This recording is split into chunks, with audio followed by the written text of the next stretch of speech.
देखो, जब हम सत्य से जुड़ेंगे तभी हम आनंदित होंगे। सत्य क्या है? आत्मा रूपी, हृदय रूपी भाव। ये इंद्रियों से कभी भी हमें बाहरी सुख नहीं मिलेगा। मनोमय के बाद विज्ञानमय कोष आता है, फिर आनंदमय कोष आता है। तो ये विज्ञान, ये आनंद वास्तविक अंदर ही है, ये बाहरी इंद्रियों से काम नहीं लिया नहीं जा सकता। क्योंकि जैसा देंगे वैसा हमको मिलेगा। जैसे कि निर्मल व्यक्ति और जो एक तरह से सरल व्यक्ति है, जैसा है ऐसा ही उसको भाव प्रदर्शित करेगा, ऐसे ही उसके भाव मिलेंगे उसको।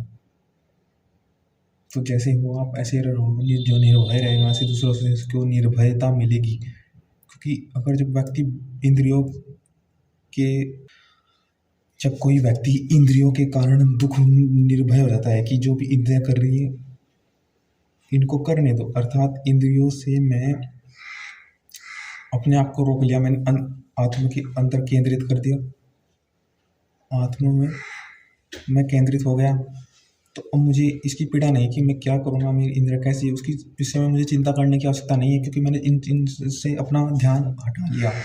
मुझे इतना अपना दृढ़ निश्चय कर लिया कि मुझे इंद्रियों से कुछ कार्य इत्यादि नहीं, इंद्रियों के विषय में नहीं सोचना इतना। क्योंकि मैं इंद्रियों के भोग विषय में नहीं पढ़ना जाना। क्योंकि इंद्रियों के विषय के कारण परिस्थिति में तो हूँ ही मैं। इस बाहरी विषय, इंद्रियों के विषय में चिंता करने की आवश्यकता नहीं है। क्योंकि इस बाहरी विषय के कारण ही तो मुझे ज्ञात हुआ कि हम समान परिस्थिति में को देख रहे हैं, जिससे कि इसके विषय में अब चिंता करने की तो आवश्यकता नहीं। क्योंकि हम समान परिस्थिति को देख रहे हैं।